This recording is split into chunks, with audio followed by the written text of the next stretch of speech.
Good morning student, class intermediate.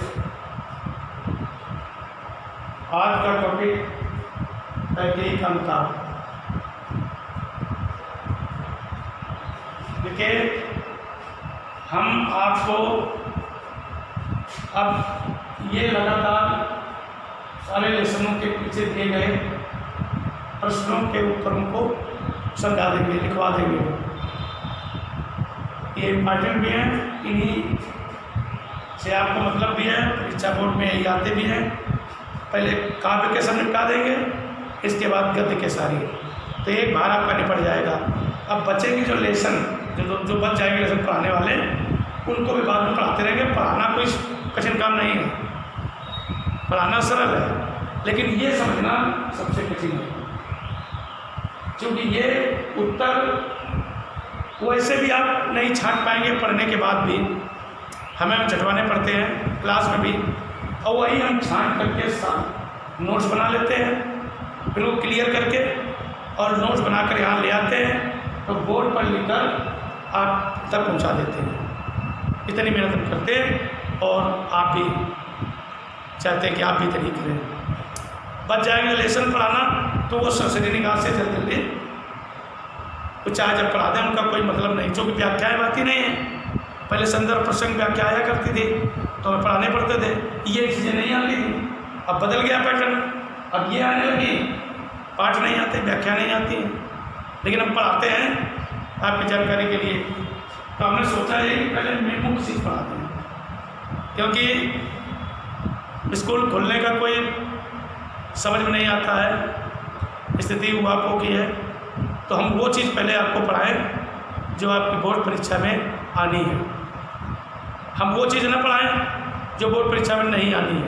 पहले हम वो तैयारी करें कि यदि ऐसे माहौल बना रहा तो कम से कम आपकी तैयारी 100% हो जाएगी घर में बैठे बैठे, और आप पेपर दे आएंगे।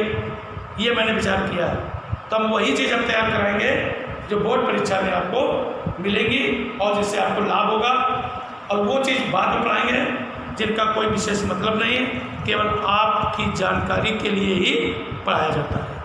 ये हमने सोच रखा है, क्योंकि समय उसमें बर्बाद होगा, तब ये सारी तैयारी करा देंगे। ऐसे पहले काव्य का, फिर गद्य का, और फिर संस्कृत। वैसे हम पढ़ा चुके हैं पूरी किताब, लेकिन फिर रिविजन करा देंगे एक लेसन, जो वो भी उसके भी अर्थ आने हैं। तो ये मेन मुख्य चीज़ें हैं, आप घर में जो तैयारी करा देंगे, फिर इसके बाद लेसन काव्य के गद्य के पढ़ाते रहेंगे। अगर ना भी पढ़ पाएंगे तो आपको कोई नुकसान नहीं होना उसमें, क्योंकि नोट्स हम बना ही रहे हैं, आपने नोट बना के ला ही रहे हैं। आप सीखिए, इनको देखिए, इसलिए आपको कोई नुकसान नहीं होना है। इसलिए मैंने सोचा है, तो आप हम जो रोज पेपर निकलता है कहीं कुछ, तो हम अब बिल्कुल लग गए हैं। सितंबर आज 1 तारीख है, हम सितंबर अक्टूबर में आपके बोर्ड परीक्षा की संपूर्ण तैयारी करा देंगे कि आपको अगर चाहे जब पेपर मिल जाए तो आप 100 नंबर का पूरा क्वेश्चन पेपर करके आ जाए। ये मैंने सोच रखा है, और आप भी बिल्कुल अलर्ट हो जाइए, बिल्कुल तैयार हो जाइए। मत सोचिए कि स्कूल कब क्या होता है, होगा तो देखा जाएगा। अब हम पढ़े रहे उस चक्कर में दूसरे बोर्ड परीक्षा देने का अक्टूबर तैयारी हो जाएगी, नवंबर दिसंबर में फिर आपका रिविजन करवा देंगे बढ़िया, फर्स्ट क्लास आपकी तैयारी होकर आपको दीजिए पेपर। देखो बेटा, इसमें उसी कार्यक्रम चल रहा है। पागल सी पल के साथ सभा चिल्लाई, 100 बार धन्य वह एक लाल की माई। ये श्री रामचंद्र जी ने जो कुटिया के सामने सभा लगी हुई थी, उस सभा के अंतर्गत ये बात कही, और जैसा उन्होंने कहा सारी सभा भी उन्हीं के साथ चिल्लाने लगी, कहने लगी, साथ देने लगी। तो अब ये दे दिया, अब प्रश्न वही चीज रोज की तरह। पद्यांश की रचना एवं रचनाकार का नाम लिखिए। उत्तर, पद्यांश की रचना का नाम कैकेयी का अनुताप। ये डाल दिया, ये कैकेयी का अनुताप याद रखिए। फिर रचनाकार का नाम यानी रचयिता का नाम मैथिली शरण गुप्त, ये लिख दिया मैथिली शरण गुप्त। ये दोनों आपके 2 नंबर से छोड़े, कोई नंबर कटने नहीं है, पूरे नंबर मिले। केवल देखना ये है जैसे साफ सुथरा आपको लिखना, साफ साफ दिखाई देगा। अब आया प्रश्न नंबर 2, क्या कह रहा है? रेखांकित अंश की व्याख्या कीजिए। रेखांकित ये जो दिए गए, ये रेखांकित यानी अंडरलाइन, ये रेखांकित और ये रेखांकित, ये रेखांकित रेखा के अंदर अंकित। और इसकी व्याख्या क्या हुई कि जब राम ने शब्द कहे, उसी के आगे है, राम के इस वचन को सुनते ही, राम के इस वचन को सुनते ही उनके साथ वहां उपस्थित जन समुदाय पागलों के समान, पागलों की भांति चिल्ला उठा। क्या चिल्लाया? सात सभा चिल्लाई, चिल्ला उठा कि सचमुच वह माता धन्य है जिसने भरत को जन्म दिया। 100 बार धन्य लाल की मारी कि वो माता 100 बार धन्य, 100 बार से धन्यवाद है जिसने भरत जैसे पुत्र को जन्म दिया। जब उन्होंने ये शब्द कहे, उन्हीं के साथ जो वहाँ प्रजा बैठी थी, जो लोग बैठे थे, उनके साथ में पागलों की तरह चिल्लाने लगे। अब प्रश्न नंबर 3, इन पंक्तियों को किस प्रसंग से कहा गया है? माने इन पंक्तियों में क्या प्रसंग है, किस प्रसंग से कहा गया है? इस प्रश्न को भी समझना है। उत्तर, इन पंक्तियों में कैकेयी के द्वारा पश्चाताप की भावना को व्यक्त करने के उपरांत श्री राम उनकी बातों का खंडन करते हुए उन्हें श्रेष्ठ सिद्ध करने का प्रयास कर रहे हैं। ये सटीक ये नोट्स जो बनाए उन्हें छांट करके बनाए हैं, आप लिख देंगे बिल्कुल बिना सोचे समझे जाने वाला आपको 2 नंबर दे देगा। प्रश्न नंबर 4, राम ने किस माता को 100 बार धन्यवाद देने के योग्य समझा? उत्तर, राम ने उस माता कैकेयी को 100 बार धन्यवाद देने के योग्य समझा जिसने भरत जैसे महान भाई को पुत्र के रूप में जन्म दिया। प्रश्न नंबर 5, जन समुदाय ने चिल्लाकर क्या कहा? जो समुदाय था उसे चिल्लाकर क्या कहा? जन समुदाय ने पागलों की भांति चिल्लाकर कहा कि सचमुच वह माता धन्य है जिसने भरत जैसे पुत्र को जन्म दिया। इस प्रकार आपको क्लास भी मैंने बताया, इसके बाद पूरे का वीडियो बना के भेज रहे हैं। तीसरी बात, इसकी फ़ोटो भी भेजेंगे। हर तरह की तैयारी के साथ मैं आपके सामने प्रस्तुत कर रहा हूँ, इसलिए आप ध्यान रखें, आप भी निश्चित रूप से इसको करते हैं। Good morning students, class intermediate. आज का टॉपिक श्रद्धा मन। श्रद्धा मन ये तीसरा लेसन है आपका, प्रारंभ हो रहा है इससे। 2 लेसन आपके समाप्त हो गए, ये तीसरा लेसन है जयशंकर प्रसाद द्वारा रचित। 2 लेसन पूर्णतया पढ़कर और पीछे प्रश्नों के उत्तर पद्यांश सारे समझा दिए गए, कंप्लीट हो गए। तीसरा से चालू हुआ है, इसको बहुत ही ध्यान से समझिए और लिखते भी जाइए, इसको तैयार करते जाइए। इसमें प्रमुख बिंदु क्या है आपका कि जैसे पैरा दिया गया है, पैरा 5 प्रश्न दे दिए जाएंगे। हम पहले इकट्ठे दे देते थे, उत्तर बाद में लिखते थे, तो उसमें कुछ स्टूडेंट्स भ्रमित हो जाते थे। हमने क्या किया, सरल कर दिया कि प्रश्न फिर उसका उत्तर, फिर प्रश्न फिर उसका उत्तर, फिर प्रश्न, ऐसे करके तुरंत।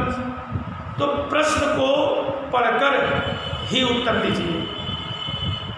अब ये निश्चित नहीं होता है कि 5 प्रश्न इस पैरा में ही मिले।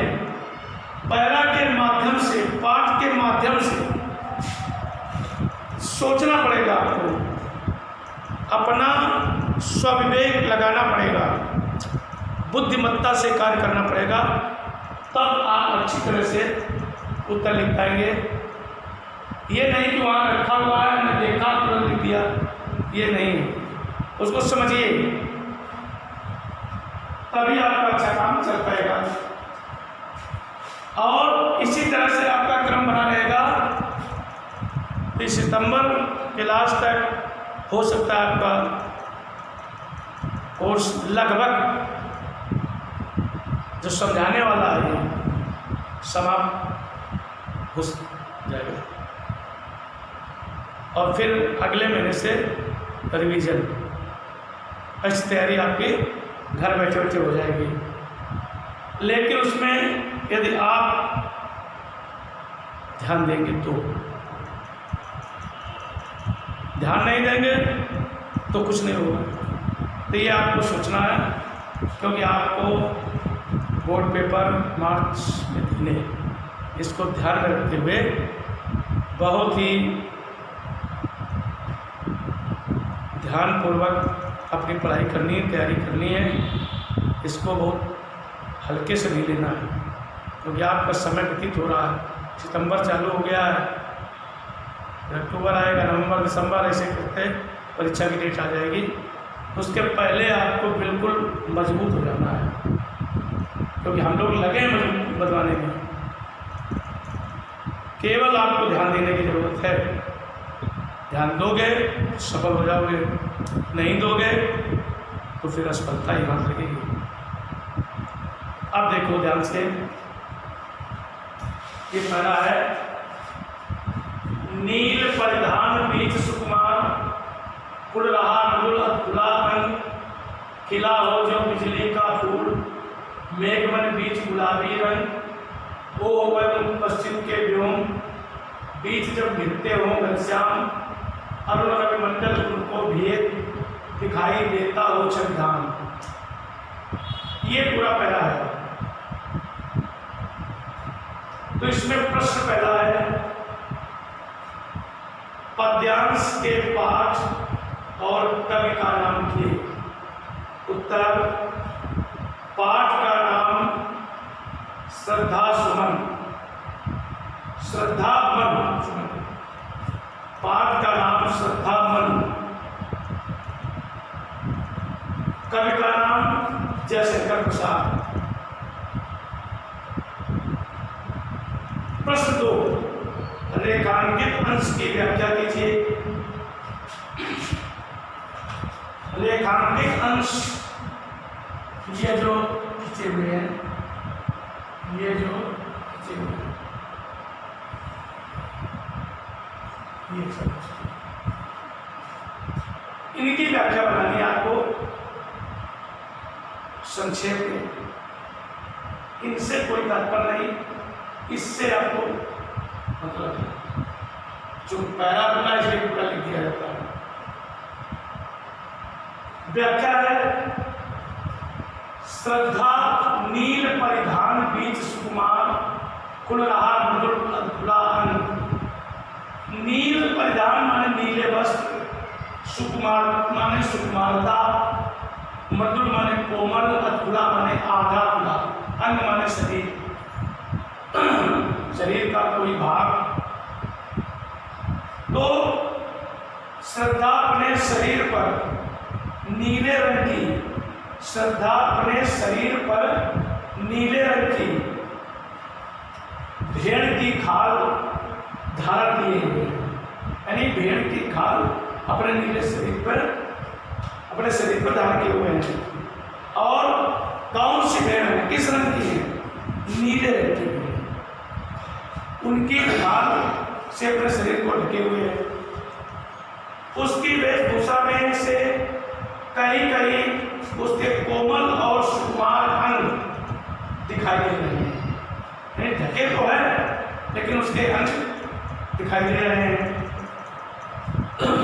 इन्हें देखकर ऐसा प्रतीत हो रहा मानो नीले बादलों के बल में, नीले बादल जो उसका पूरा शरीर सुंदर, उसे देखकर कब का कहना कि ऐसा प्रतीत हो रहा है कि मानो नीले बादलों के बल में गुलाबी रंग का सुंदर बिजली का फूल खिला हुआ। ये इसकी व्याख्या हुई। प्रश्न नंबर 3, इन पंक्तियों में किसकी वेशभूषा का चित्रात्मक वर्णन किया गया है?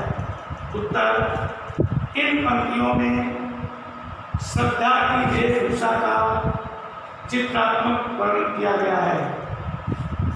प्रश्न, श्रद्धा अपने शरीर पर किस प्रकार के वस्त्र धारण किए हुए है?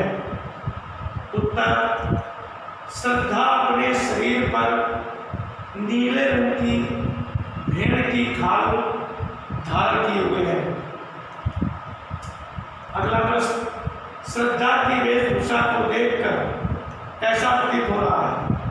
उत्तर, श्रद्धा की वेशभूषा देखकर ऐसा प्रतीत हो रहा है मानो नीले बादलों के बल में गुलाबी रंग का कोई सुंदर बिजली का फूल खिला हुआ हो। इस प्रकार से आपके पांचों प्रश्न इस पैनल के माध्यम से मैंने लिखकर समझा दिए हैं। इनको अपनी कॉपी में उतार लेना और तैयार कर लेना चाहिए।